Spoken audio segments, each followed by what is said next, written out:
нет, наоборот, жопой. Я в детстве тоже, я же не думал, что у меня руки из жопы растут, понимаешь?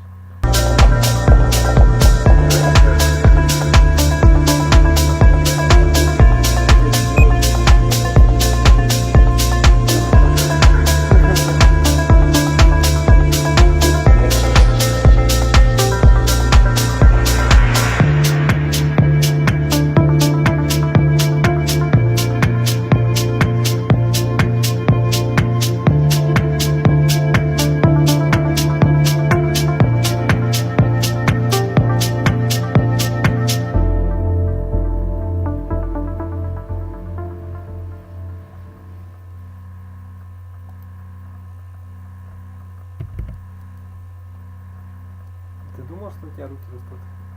Ладно, ты не думаешь.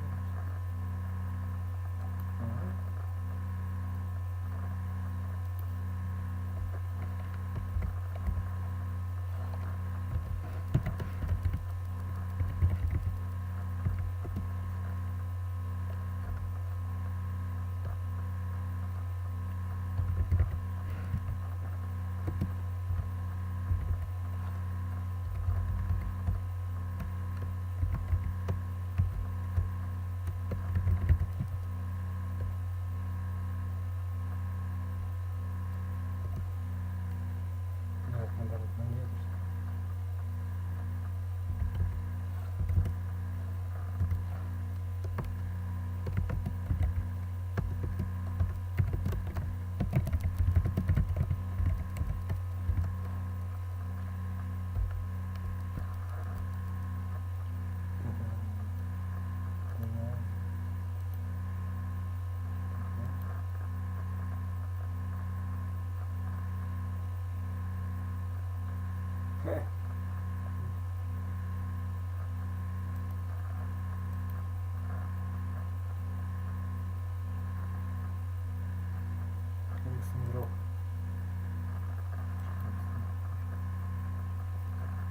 Че они все такие самые? Че они все спрятаны какие-то?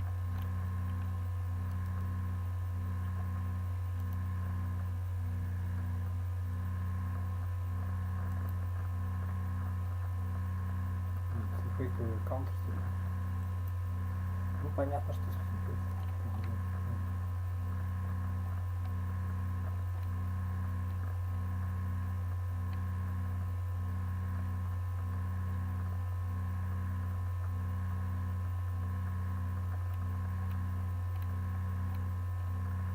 Сейчас он боком.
Имеются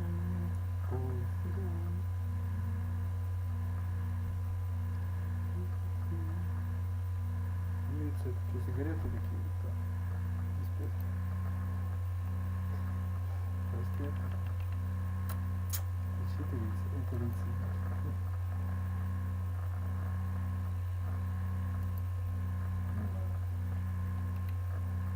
Удаляю все там. Да, какой толк от них, да,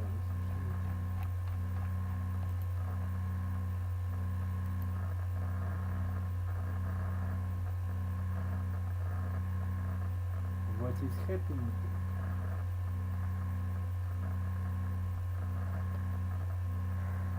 Кое-то.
Могилы чайник, конечно.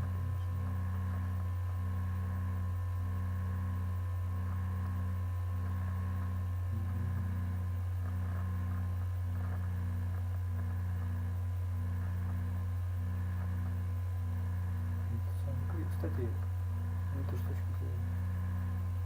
Надо смотреть, сколько стоит. Что там, дать какую-то цену.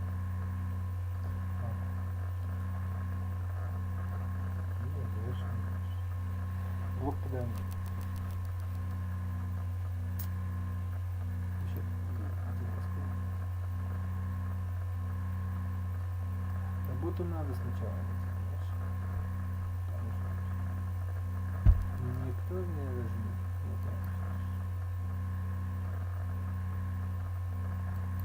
Возможно, есть варианты, что либо нравятся мои зубы, либо я понял уже, да. Надо дентиста, надо это тоже здесь. Смеется здесь. Киев пообещал. Что нам показали? Эксперты определяться на граждан.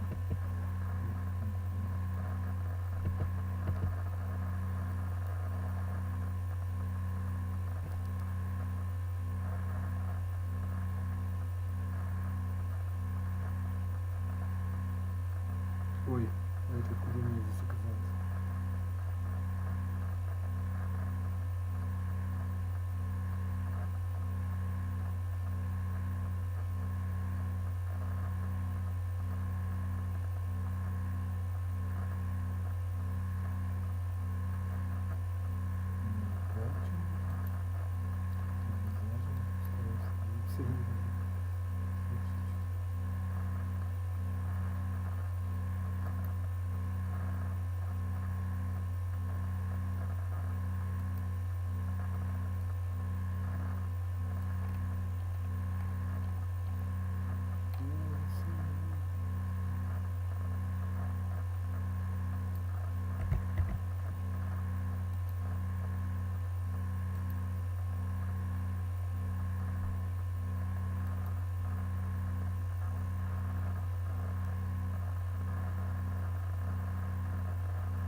прилетели, оказывается, ты, да, ну, к примеру, еще,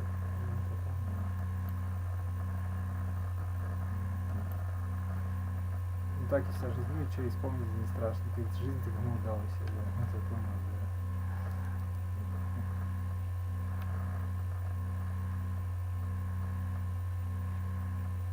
Сенс, ладно, сам уже не меня, сам.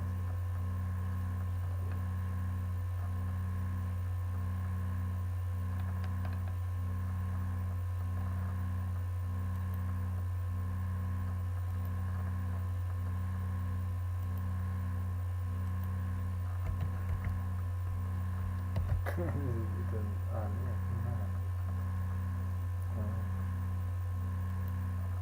Пошли с подругой по почте называется.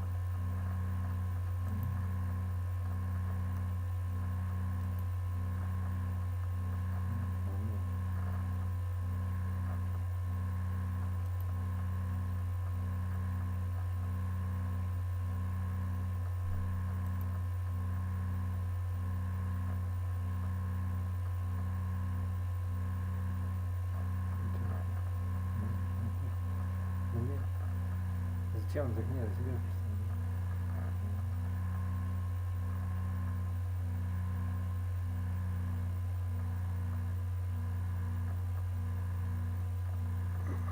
ну да.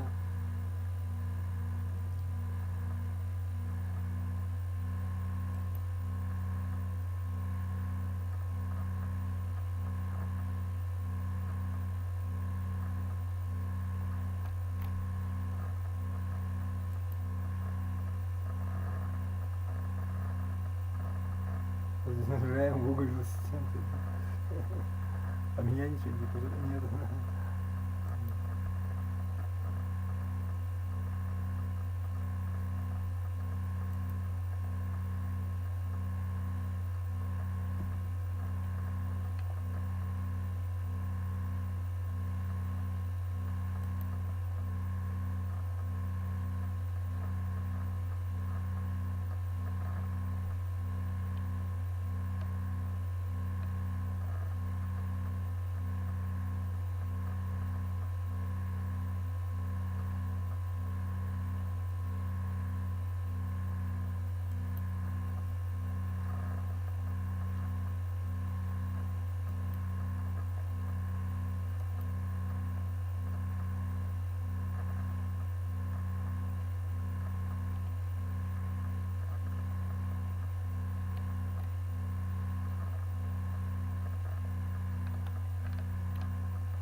А как можно писать? Позволяем Google ассистенту. Я-то здесь при чем?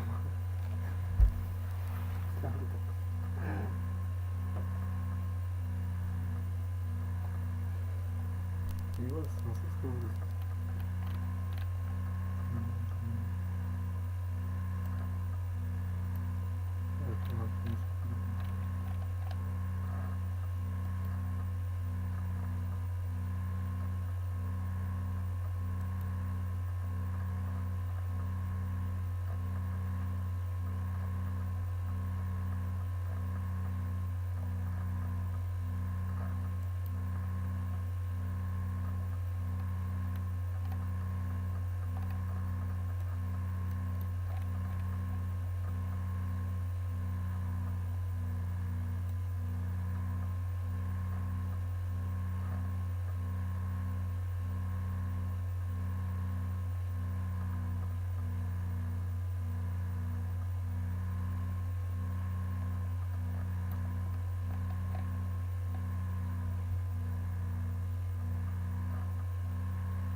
Hey, Peter. Hey, Adam. A lot of people could tell you what voicings to play, but what if I told you what voicings not to play? Ooh, that's what I want to hear.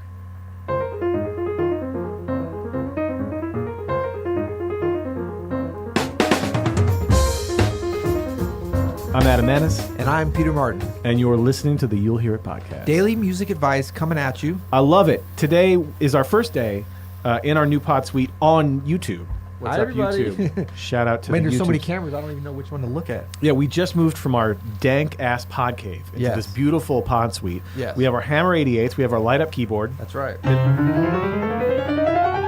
That'll be a good little initial test for it. Yeah, I don't even know if it can go that fast, but we'll find out. We'll find out. Yeah. And today we're talking about something that we get asked a lot about. These are 4 common voicing mistakes. These are 4 mistakes that you might be making, and we're going to tell you some things not to do to make your voicing sound better. That's right. So voicings, we've talked about before, things to do, and as is often the case with trying to develop as a keyboard player, you've got to take some stuff out that's not working to get to that gold that's in there. And voicings can become they're such a mystery to so many people, and there's so many choices, and you can have so many notes happening at the same time that you really got to get in tune with what not to do and stop making these same mistakes. Because you're going to find you're not going to have to just start from nothing. There's some good stuff in there, so you got to let it out. No, you probably know some great voicings already, but what you need to do is start subtracting the ones that don't sound great from your repertoire, and maybe subtracting some concepts that you're applying to your chords that will make you sound a lot better. And we'll get into the very first one. Yeah, which is exactly this is going to work, and that is you're doubling too many notes. You're doing too much doubling, basically. Right, and you don't have to do this much. Like, you don't have to play as many notes as you think you do, and I hear this kind of voicing all the time. Right? 2 C major 7s just stacked on top of each other. Right. That sounds terrible. That's right. And it just doesn't sound as full as it could sound, or as rich as it could sound, as if you, say, played like a C major 13 with... That's a little space. There's some space. There's no repeated notes in these voicings. Yes.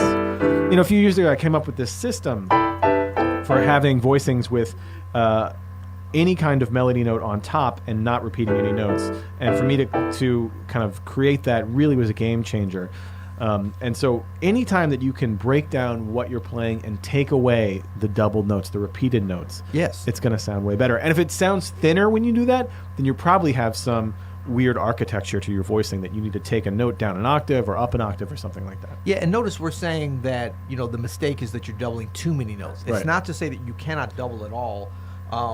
And look, all of this is about how does the voicing sound and how does it work in the flow of what you're doing. We're using our ears to probably have many notes, and for me to kind of create that really was a game changer.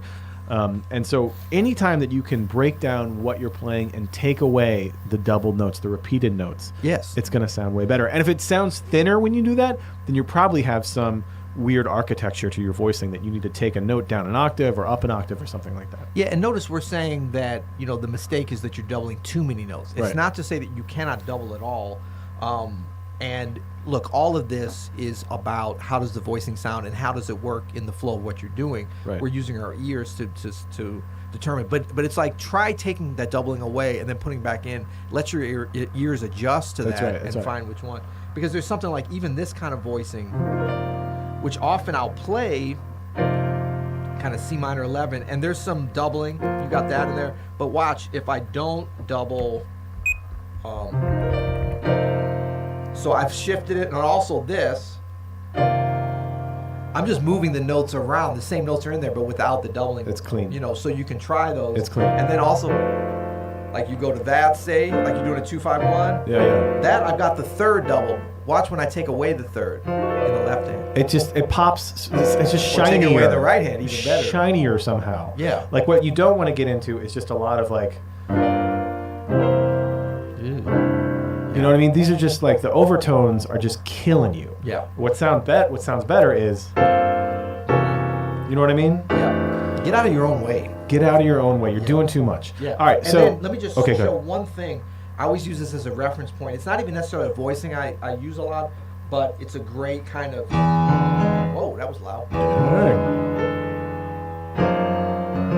These are two Thelonious Monk voicings, and they do include doubling. Yeah. But just that 7. But then the way there was, I love that this is. Yeah, like Beginning, doubling proving to my bring idea. out a note in a chord is Yeah. totally cool. But if you're just doubling because you don't know any better, take some time, take some intention with your voicings. Yes. We're not saying never double in your voicings because you can, but be intentional with it. Exactly. All right, number 2 is only playing rooted or only playing rootless voicings. You got to play to the sound. You can't just put these hard rules where it's like, okay, there's a bass player, so I'm never going to play roots. Or I'm playing solo piano, so I'm always going to play roots.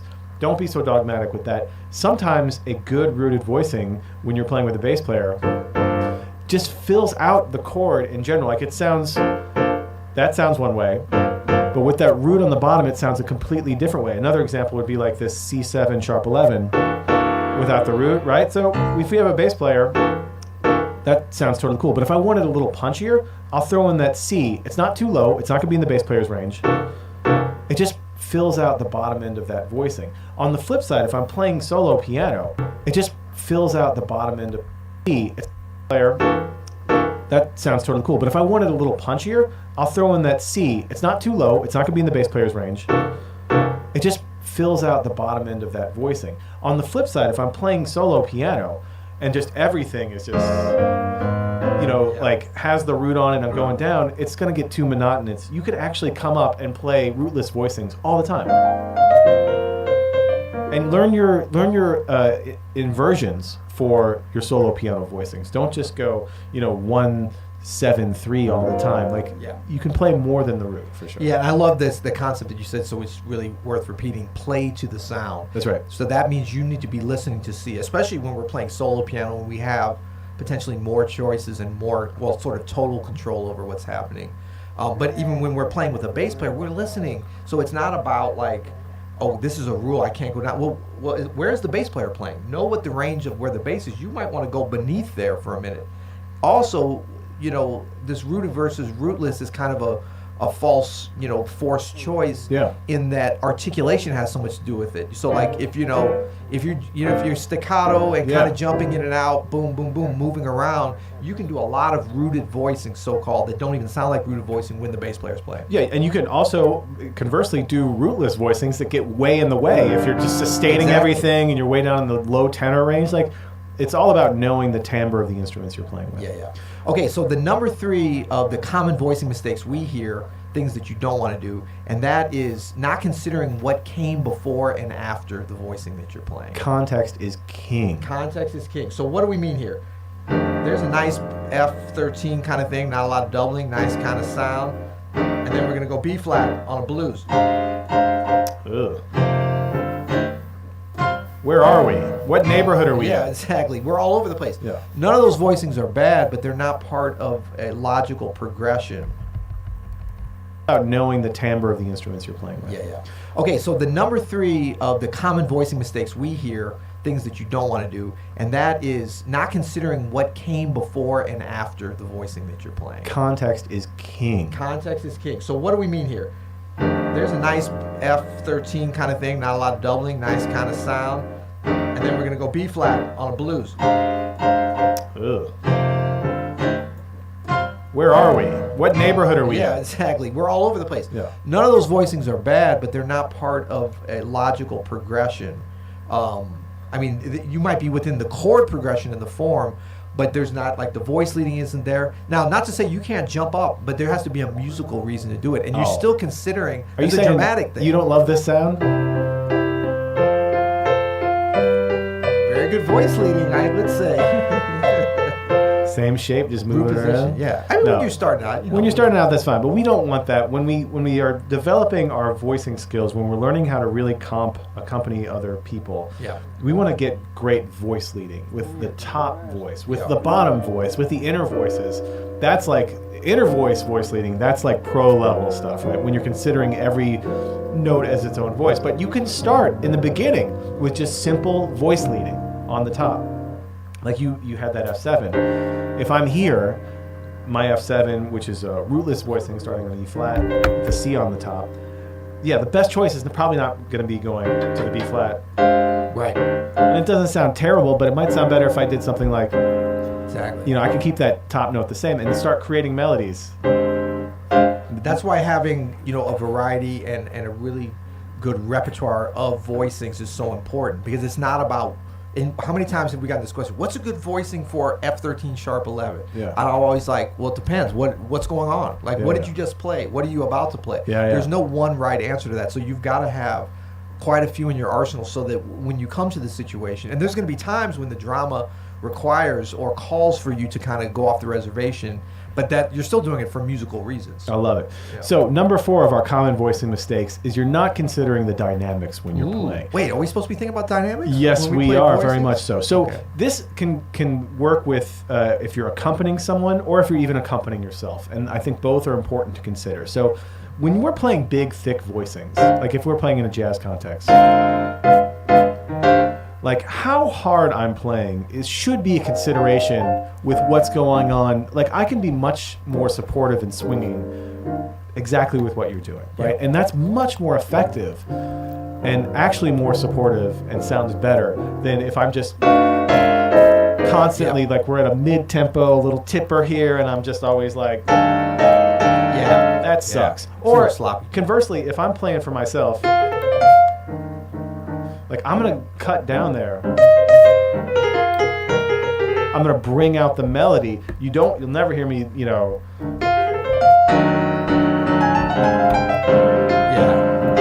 Just it forces you to just like be this player that you don't want to be. Think about then how you're forcing other players to be. You know what I'm saying? Absolutely. So and you know, it's so easy to get caught up in this thing of like, you know, intervals and alterations and doubling and all the things that are interesting about voicings, and then even if you're going next level, like where you're coming from, where you're going, but dynamics, articulation, rhythm, like these are all, you know, linked with successful voicings much more than we think, than just the choice of notes. Once you've chosen the notes that you're going to use for your voicing, be it two-handed or one-handed, it's so important to think about it in the context of music and how we're going to play it. And then the pro level of the dynamics for voicings is something that masters like Keith Jarrett and Herbie Hancock are so good at, and that's bringing out individual voicings in your chord. Actually voicing the voicing.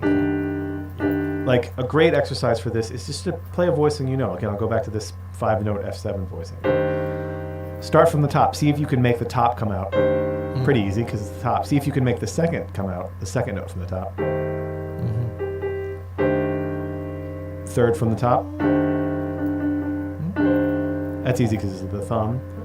We'll go fourth. Right? Just try to make that stick out. And then the bottom note.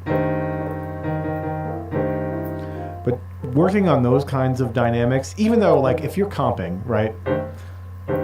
Like maybe you're not thinking that, but you start to be able to speak that way. Yes. You know? Well, and then what you mentioned about the thumb, commonly what I'm hearing is that's sort of the default because there's an inattention to the details. You hear a heavy thumb. Yeah.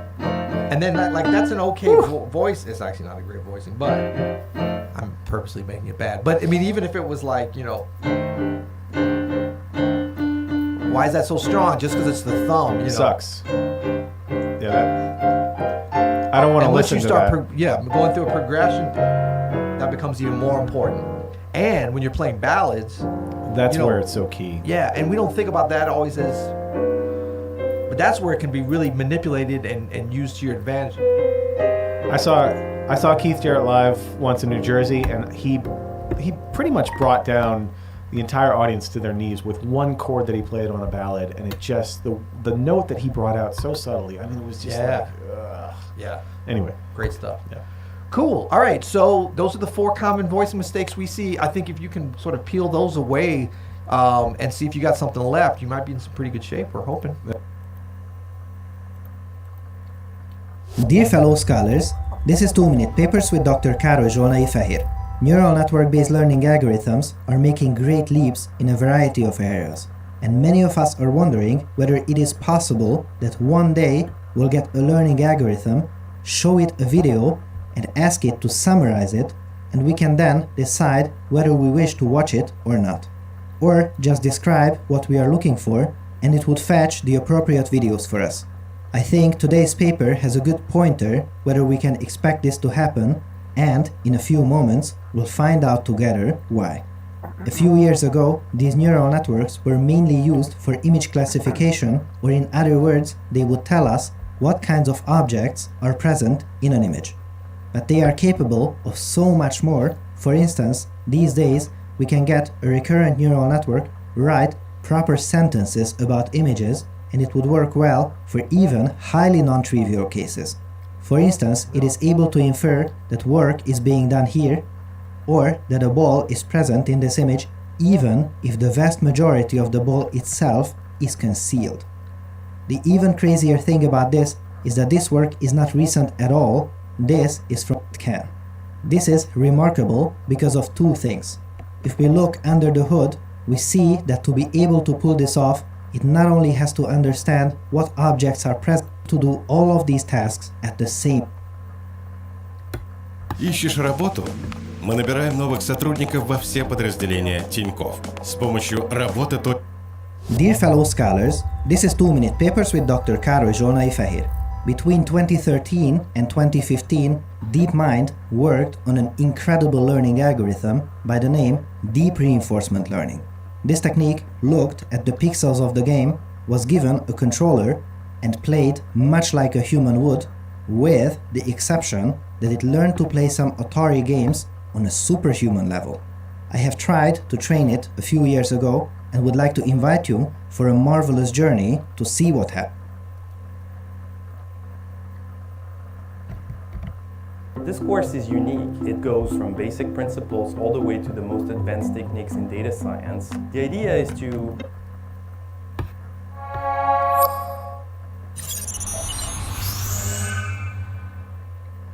Welcome to YouTube Original Stages, once home to Howard Hughes' Spruce Goose assembly hanger and home to much of the first Iron Man, filmed 12 years ago. Many happy memories here. And speaking of taking a look back, technology. It's advancing faster and taking less time to be widely adopted than ever before. Like, as in it took roughly 10,000 years to go from writing to printing press, but only about 500 more to get to email. Now it seems we're at the dawn of a new age, the age of AI, artificial.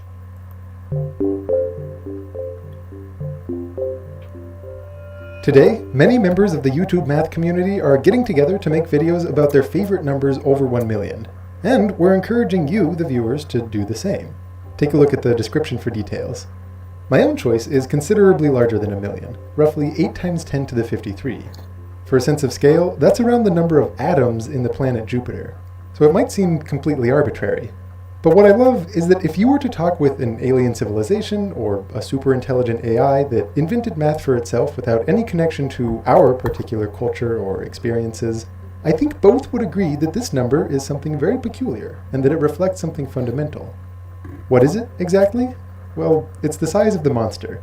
But to explain what that means, we're going to need to back up and talk about group theory. This field is all about codifying the idea of symmetry. For example, when we say a face is symmetric, what we mean is that you can reflect it about a line, and it's left looking completely the same. It's a statement about an action that you can take. Something like a snowflake is also symmetric, but in more ways. You can rotate it 60 degrees or 120 degrees, you can flip it along various different axes, and all these actions leave it looking the same. A collection of all of the actions like this taken together is called a group. Kind of, at least. Groups are typically defined a little more abstractly than this, but we'll get to that later. Take note, the fact that mathematicians have co-opted such an otherwise generic word for this seemingly specific kind of collection should give you some sense of how fundamental they find it. Also take note, we always consider the action of doing nothing to be part of the group. So if we include that do-nothing action, the group of symmetries of a snowflake includes 12 distinct actions. It even has a fancy name, D6. The simple group of symmetries that only has 2 elements acting on a face also has a fancy name, C2. In general, elements acting on a face also has a fancy name, C2. In general, there is a whole zoo of groups with no shortage of jargon to their names, categorizing the many different ways that something can be symmetric. When we describe these sorts of actions, there's always an implicit structure being preserved. For example, there are 24 rotations that I can apply to a cube that leave it looking the same. And those 24 actions taken together do indeed constitute a group. But if we allow for reflections, which is a kind of way of saying that the orientation of the cube is not part of the structure we intend to preserve, you get a bigger group, with 48 actions in total. If you loosen things further and consider the faces to be a little less rigidly attached, maybe free to rotate and get shuffled around, you would get a much larger set of actions. And yes, you could consider these symmetries in the sense that they leave it looking the same, and all of these shuffling, rotating actions do constitute a group, but it's a much bigger and more complicated group. The large size in this group reflects the much looser sense of structure which each action preserves. The loosest sense of structure is if we have a collection of points and we consider any way that you could shuffle them, any permutation, to be a symmetry of those points. Unconstrained by any underlying property that needs to be preserved, these permutation groups can get quite large. Here, it's kind of fun to flash through every possible permutation of 6 objects and see how many there are.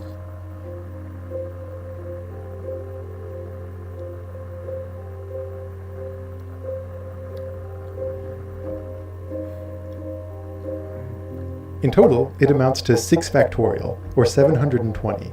By contrast, if we gave these points some structure, maybe making them the corners of a hexagon and only considering the permutations that preserve how far apart each one is from the other, well then we only get the 12 snowflake symmetries that we saw earlier.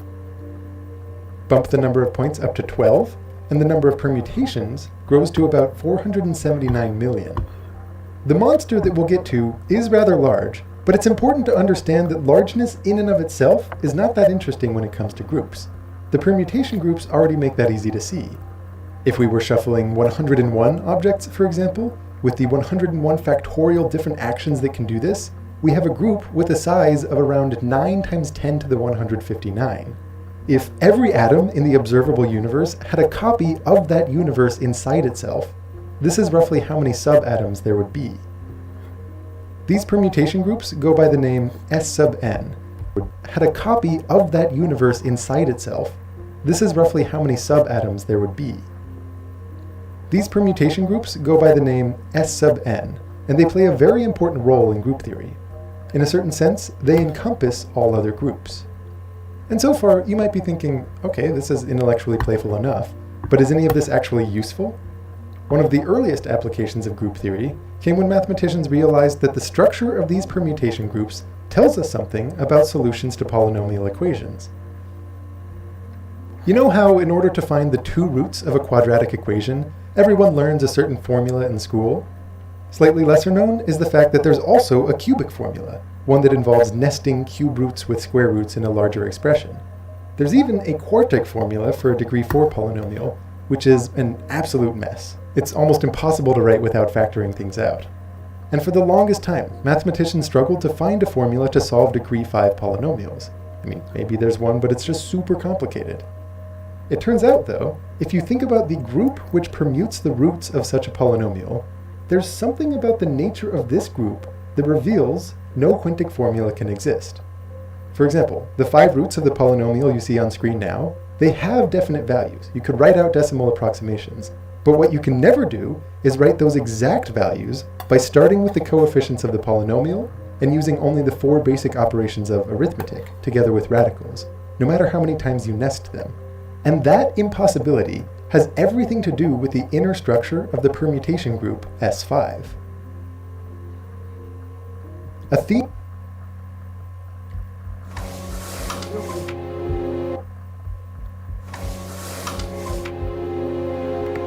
Я видел свой труп. Все так, пацан. Ты умер.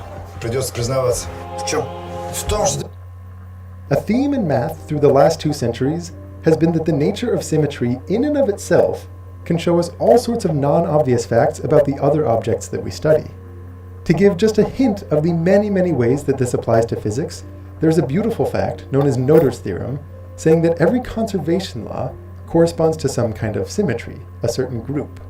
So all those fundamental laws like conservation of momentum and conservation of energy each correspond to a group.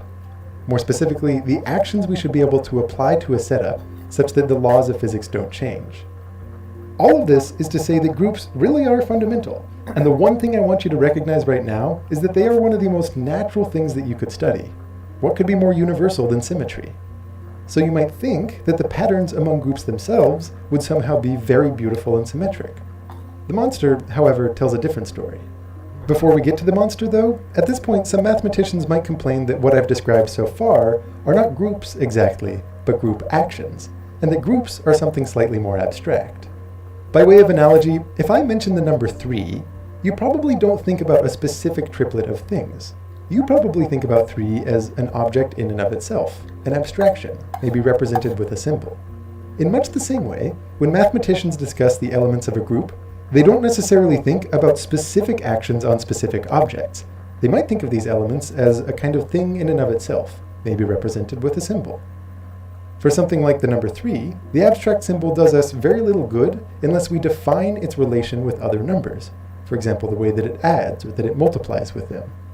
For each of these, you could think of a literal triplet of something, but again, most of us are comfortable, probably even more comfortable, using the symbols alone. Similarly, what makes a group are all of the ways that its elements combine with each other. And in the context of actions, this has a very vivid meaning. What we mean by combining is to apply one action after the other, read from right to left. If you flip a snowflake about the x-axis, then rotate it 60 degrees counterclockwise, the overall action is the same as if you had flipped it about a diagonal line.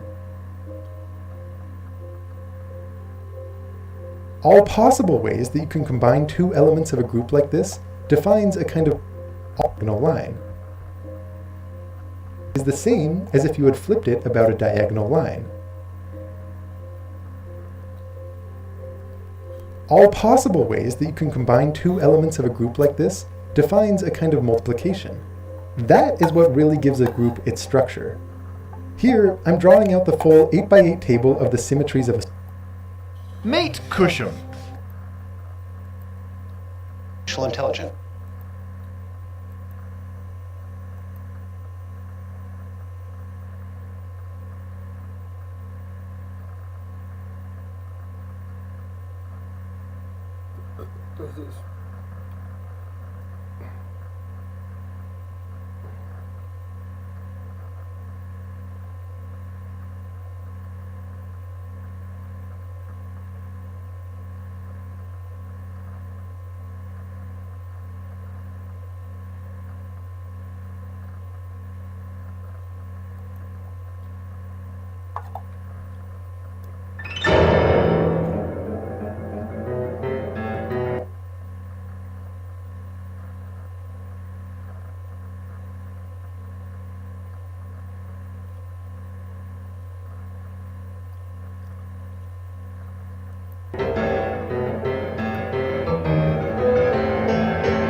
Обманом твое время забирают, деньги зарабатывают.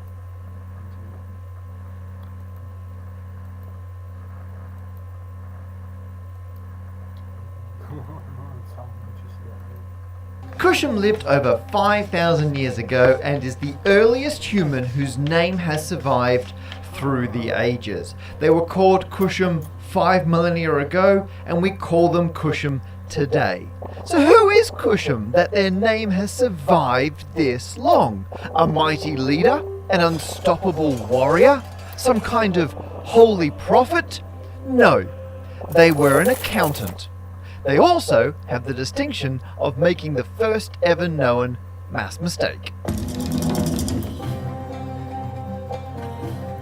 Подожди. Как же фараоны, которые там жили? 2000 лет назад всего лишь. Holy prophet called Cusham 5 millennia ago, and we call them Cusham today. So who is Cusham that their name has survived and whose name has survived through the ages? They were called Cusham 5 millennia ago. Meet Cusham. Cusham lived over 5,000 years ago and is the earliest human whose name has ever known mass mistake. Я что-то не понял. Ну где, типа...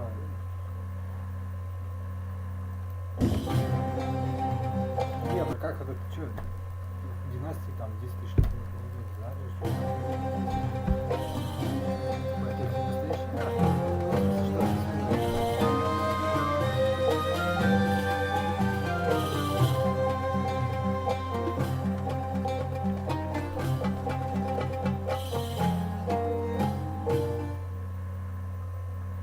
We know about Cusham because of tablets from the Sumerian city of Uruk, which is in modern-day southern Iraq, which were made between 3400 and 3000 BCE. Here is one such tablet. These Yes.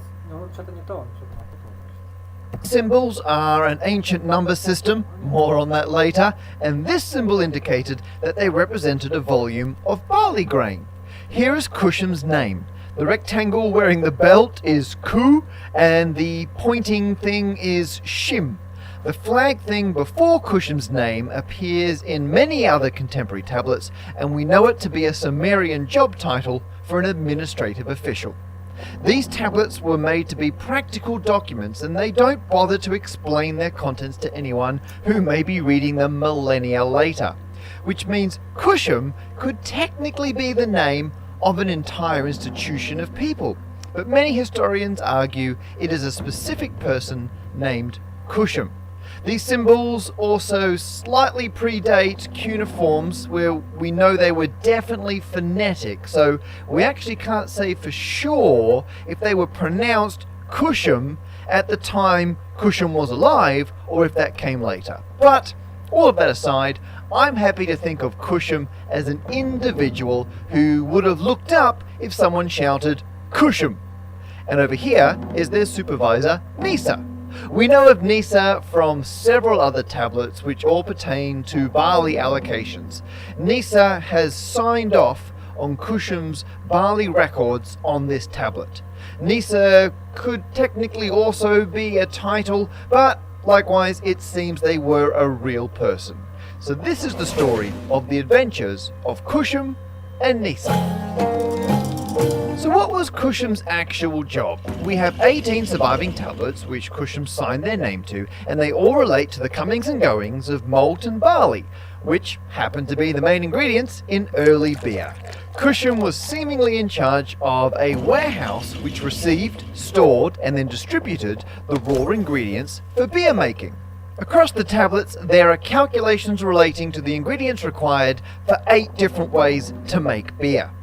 One of Cusham's shipments is actually the largest recorded volume of malt in any archaic text. It seems both beer and Cusham were big deals. Experts still argue over what caused humans to first give up on merely gathering things and start developing agriculture, which led to modern civilization. But I'm pretty sure it was beer production. And I know for certain, whatever the cause may have been, that mathematics is what made civilization possible. In a small group of humans, you can keep track of who owes what to who in your head and have basic trade. But when you have a city with all of the taxation and shared property that requires, you need a way of keeping external records. And written records allow for trust between two people who may not personally know each other. Our brains are simply not powerful enough to run a society without supplementing our natural abilities with mathematics. And it turns out that the Sumerians developed writing not to communicate prose, but rather to track stock levels. Using a tally to count is fine for small tasks, but Cusham had an entire warehouse to run, so they used a variety of different symbols to represent different quantities. Some of those symbols changed depending on what was being counted. There are 5 different numerical systems used across these documents, but here is one standard system which was used for recording volumes of cereal. A bowl symbol was the smallest unit, and we believe it to be the rough equivalent of 4.8 litres in volume. But we can consider that bowl to be the symbol for 1. This kind of small bowl on its side was equal to 5 bowls. A small dot equals 6 small side bowls. A big dot is equal to 10 small dots. A big side bowl is equal to 3 big dots. And a big side bowl with a dot is equal to 10 big dotless side bowls. Right, I hope that made sense. It means that the big side bowl with a dot is equal to 9,000 original bowls, or roughly 43,200 litres of grain. As you can see, each increase is either 3, 5, 6 or 10 times the previous, which probably made sense at the time, but did leave the door open for mistakes. And before we move on to those mistakes, there is one tantalizing hint at other archaic Sumerian mathematics. On this tablet, you can see the symbol for barley, and the volume here is, if you add it all up, 28,086 units. Apparently, that's been recorded accurate to the nearest bowl, given there's a volume of nearly 135,000 litres. We can conclude that the Sumerians loved their unnecessary precision. And sure enough, it's signed by Cusham. You classic bureaucrat, you. Now this symbol seems to represent something about the use or exchange of the barley, and we're not even sure what this symbol means. Probably some details about the function of the document. But this is the bit that I find fascinating. This represents the accounting period of the document. The diamond shape indicates that the number inside it represents a number of months, and the symbols here used for months are surprisingly base 10. Those dots represent 10 months, and the bowls are single months. So this is a time period of 37 months. We know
Ну да, да.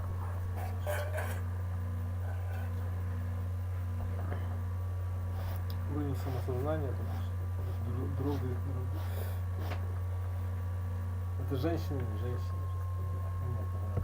Know that at the time, the Sumerian calendar had a year based on 12 lunar months. That this document was tracking such a large amount of barley used across a time period of 37 months, which is 3 years and 1 month, opens up the possibility that a leap month was being used once every 3 years to keep the lunar months in alignment with the sol 3 years to keep the lunar months in leap or mathematics than the.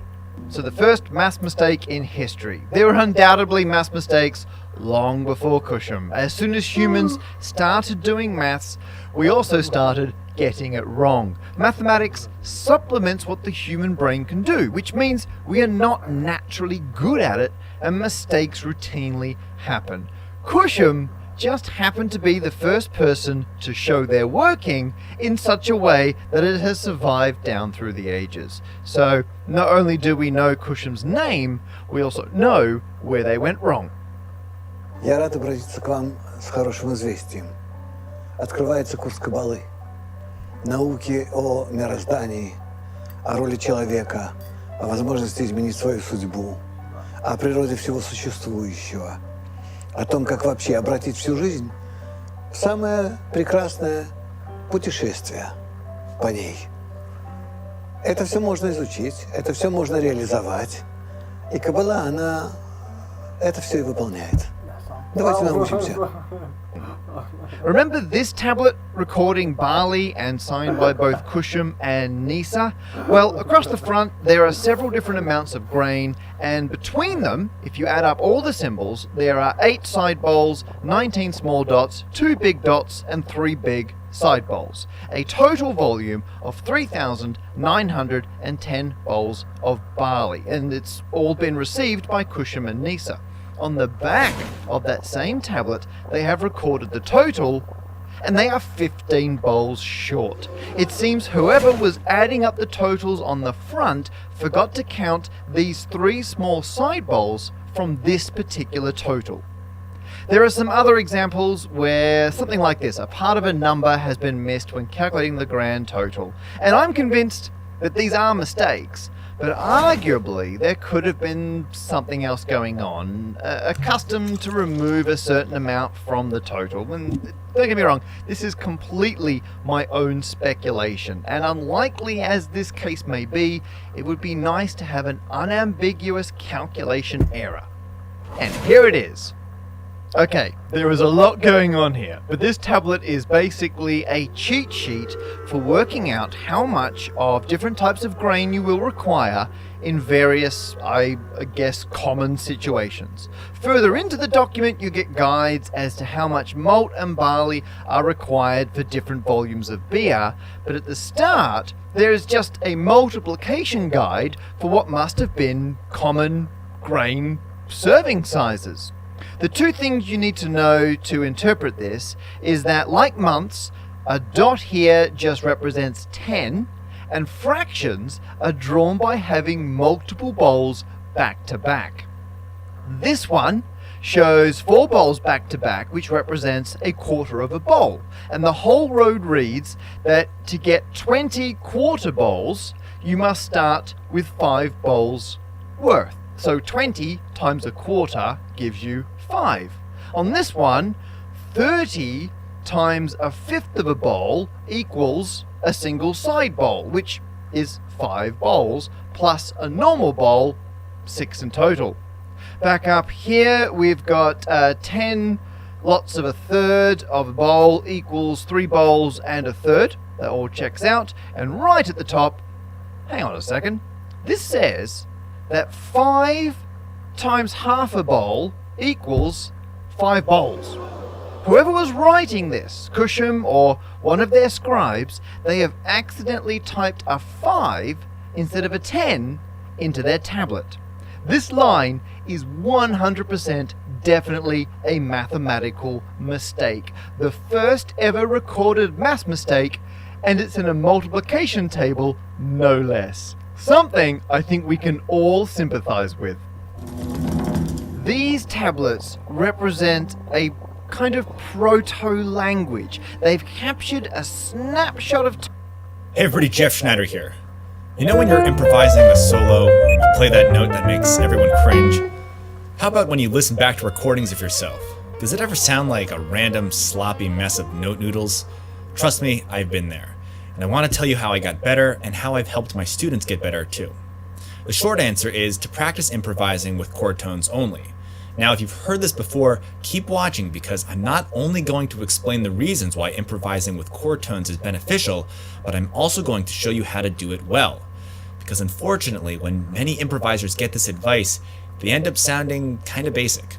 So let's get into it. I've gone through a lot of jazz programs at schools and camps, and just about all of them placed a huge emphasis on learning scales and modes. But for some reason, the teachers completely bypassed the pedagogical method of improvising with chord tones only. And just to be clear, by chord tones, I mean the root, third, fifth, and seventh of the chords within any given progression. Now, I'm not going to say that all scales are bad. They do have their place in learning to improvise. But by focusing first on chord tones, you're going to have a much easier time playing notes that align with the chord changes. For example, if we take a basic C major 7 chord and play a C major scale over it, you'll see and hear that not all the scale degrees are equally stable. There's a spectrum of consonance and dissonance. The most consonant note is the root, followed by the 5th, 3rd, and 7th. The 2nd and 6th don't sound bad, but they're not as fundamental to the sound of the chord as 1, 3, 5, and 7. And then there's that annoying little 4th, often referred to as an avoid note, because it clashes with the 3rd, which is only a half step away. My point is that some notes will better represent the chord at hand than others. Don't get me wrong, those non-chord tones can still sound good. The truth is any note can sound good played over any chord. Some are just less user-friendly than others. It's kind of like taking a picture on your phone versus a fancy DSLR camera. If you don't know anything about shutter speed, aperture, and ISO, you're much more likely to get the picture you want by just using your camera app. To analogize the analogy, buying the fancy camera before learning the fundamentals of photography is like getting in a Ferrari without knowing how to drive. But again, there's nothing wrong with scales. It's just that when you're a beginning improviser, or even a more experienced improviser learning a difficult tune, worrying about scales can be counterproductive, especially when you consider how many scale options there are out there. That's a ridiculous amount of notes to call to mind when you're trying to improvise a solo. I highly recommend not overloading your circuits and instead focus on the 4 notes that actually capture the sound of the chord: root, 3rd, 5th, and 7th. Another huge benefit of sticking to those chord tones is that by clearly outlining each chord, you'll better internalize the sound of the changes. It's one thing to understand the theory behind a series of chords on an intellectual level, but actually having the sound of a progression ingrained in your ear is what will help you get from thinking your way through a solo to hearing your way through a solo. It's the difference between having an effortless conversation with your best friend and a forced conversation with that uncle you see once every 6 years. But as I said before, even though learning to improvise on a tune by limiting yourself to chord tones makes a lot of sense, most people don't sound that great when they try to do it. Why is that? Well, there are a couple of reasons. When you strip away all those extra notes, it exposes many people's lack of phrasing, time, and rhythm. Anyone who's taken my courses knows my spiel about how you can play all the hippest combinations of notes you want. If your phrasing, time, and rhythm aren't happening, it all falls apart. My favorite reason for limiting yourself to chord tones is that limitations breed creativity. Look, I know it's a challenge to make something up with only 4 notes, but I promise if you take on that challenge and succeed, your playing will be so much better when you fold back in the non-chord tones. You know who I think would agree with me? Ernest Hemingway. In the 1920s, the author was rumored to have taken on a similar challenge. The story goes that Hemingway's colleagues bet him that he couldn't write a complete story in just 6 words, to which he replied, "For sale, baby's shoes, never worn." Thankfully, improvising with chord tones is much less depressing than Hemingway's exercise in flash fiction. But many improvisers still sound kind of sad when soloing with just chord tones. One of the main reasons is that when most improvisers think in chord tones, they end up playing this kind of thing. It's a boring arpeggio up the root position voicing of the chord. So what should you do instead? Here are some tips. Get comfortable not starting your lines on the root of the chord. It's predictable and provides less color than chord tones like the 3rd and 7th, both of which are literally referred to as color tones. You can also practice inversions of chords. A triad is usually played like this, 1, 3, 5. That's called root position. But you can also play the same 3 notes like this, 3, 5, 1, which is first inversion, or like this, 5, 1, 3, second inversion. Long story short, don't start your phrases on the 1. The same rule applies to rhythm. Starting your phrases on beat 1 is also predictable. Get comfortable with the other beats in the measure. You could start on beat 2, 3, or 4. How about the and of 2, the and of 3, or the and of 4? There are many more possibilities, but those options I mentioned are a good place to start. No pun intended. Now here's another tactic. Change direction and skip around. In the examples I played earlier, the lines go up linearly, a series of consecutive ascending chord tones. But when you start zigzagging and skipping over adjacent chord tones, you open yourself up to so many more possibilities. Also, you don't need to play all 4 chord tones on every chord. It's a simple reminder, but sometimes we forget that it's okay to use a subset of the already few options at hand. Finally, the most important tip of all, skipping over adjacent chord tones, you open yourself up to so many more possibilities. Also, you don't need to play all 4 chord tones on every chord. It's a simple reminder, but sometimes we forget that it's okay to use a subset of the already few options at hand. Finally, the most important tip of all is to think and play compositionally. How do you come up with a solo that is melodic and not one that ends up sounding like that sloppy mess of noodles? My answer is always the same: repetition and variation.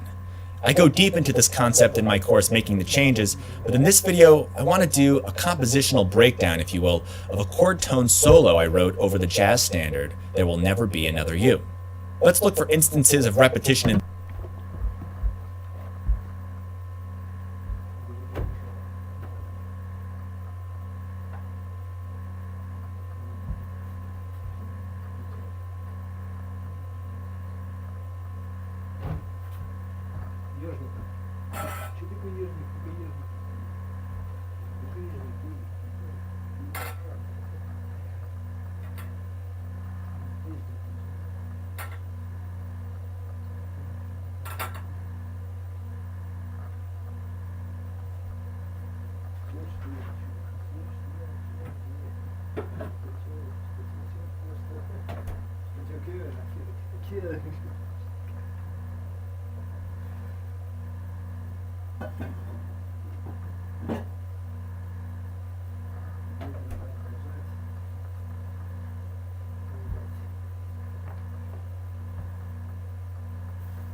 Variation, as well as examples of other strategies and techniques I've covered thus far.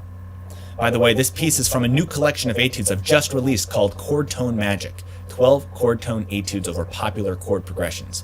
Will help you internalize the sound of the progressions and give you a ton of ideas of how to craft chord tone lines that are actually melodic and interesting. So here's the etude on There Will Never Be Another You. Let's start by listening to the first 16 bars. That's the first half of the form.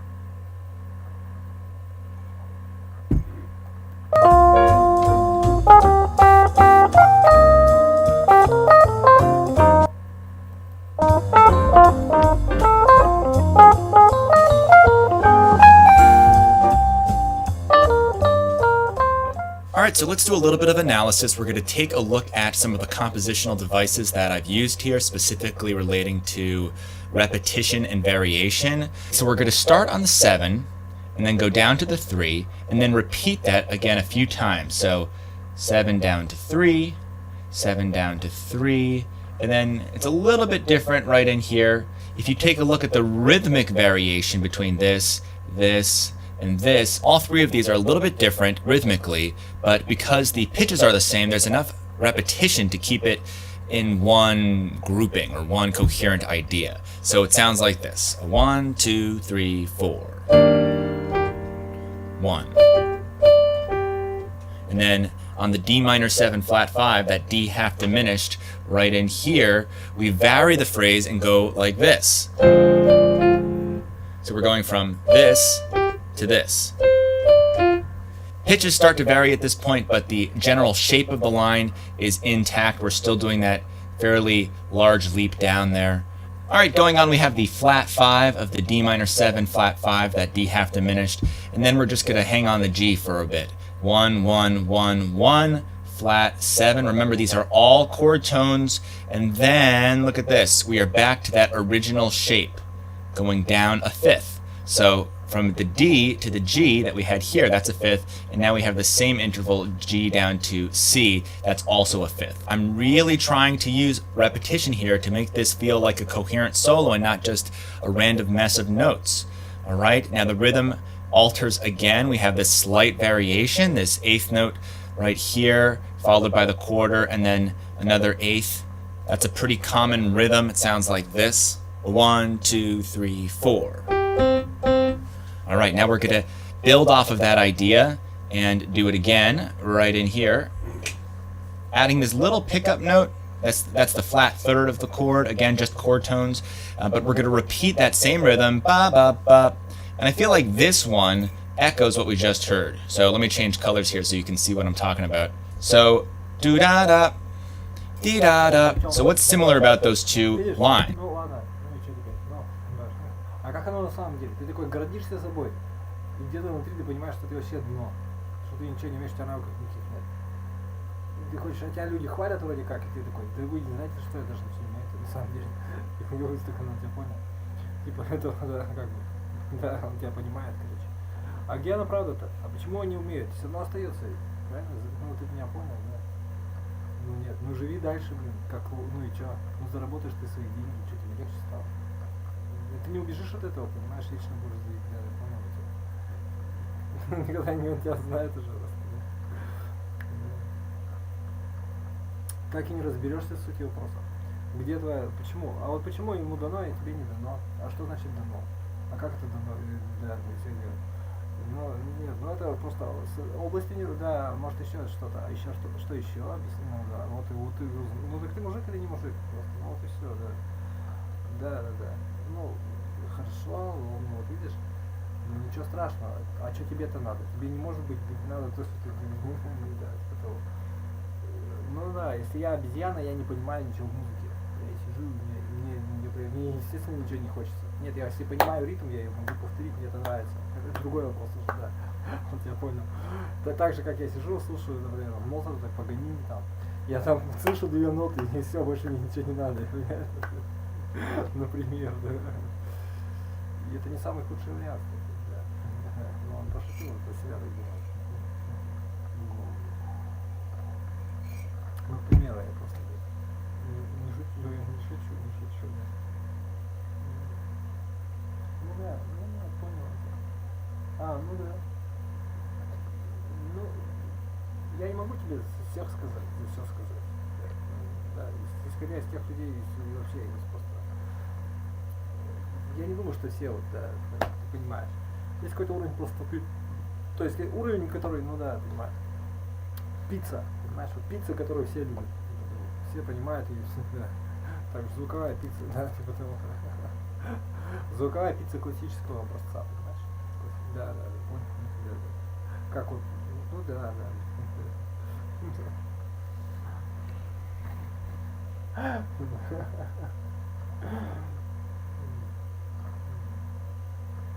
Ну нет, это просто, ну, я понимаю, что я бы сказал.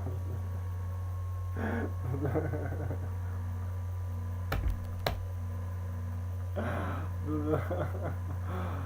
Ну да, это уже. Ну да, смотря, нет, это уже ты вроде там. Ну что теперь поделаешь? Что, ну да. Потому что, ну да. Здоровье оно одно, правильно? То есть хорошее хотите, да. Нет, он так не думает, ладно. Да. Ну да, понятно. Ну это непонятно просто, понимаешь? Ну, может и не стоит лезть в дебри тогда.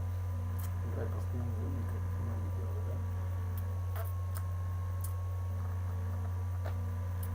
Ну деньги-то, ну да. Ну там своя. Ну смотри сам. Популяризация классических изделий. Не знаю. Well, specifically, it's the ends of the lines. These lines rhyme. I like to talk about lines that rhyme. I'll make another video about that in the future, about rhyming your lines, just like lyrics rhyme. But we have this descending whole step right here, and then the same thing, descending whole step. Going on, we have this pickup right here. Sounds like this. Going on, it's turd. So let me change colors here so you can see what I'm talking about. So. Не в этом дело. Деньги просто, да. Тебя это не волнует, да. Ты уже смирился, что ли, с этим? Ну да. Ну ладно, хорошо. Do-da-da. Реальные свои возможности, то есть область тренировки. Вот когда ты понимаешь точно, что этот человек просто тренирует, ну да. Ну да. Что это, ну да, почему нет? Ну хорошо, да. Вот это уже другой вопрос, видишь, да. Так и есть, скорее всего, понимаешь? Вот эти, как карапузов-то брали там, что они там. Они ничего не там, как попробуют, они им похер, там, ничего там. Понимаешь, да? Это про себя так говорю, ну да. Поэтому это есть. Ну ладно, что за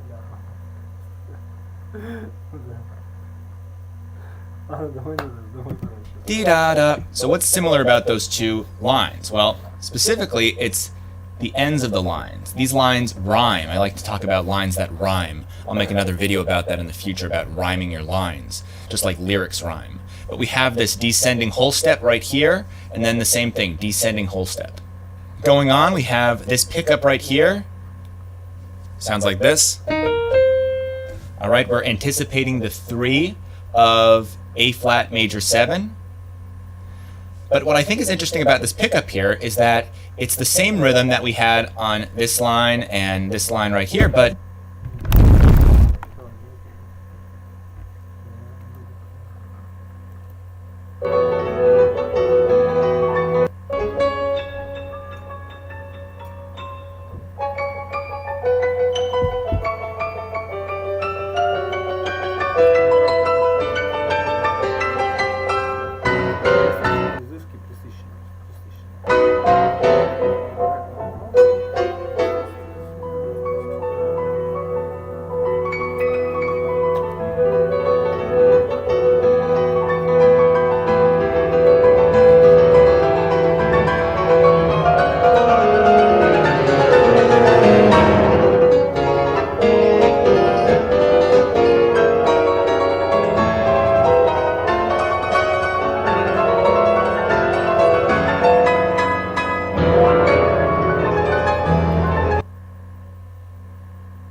If you're trying to learn piano improvisation,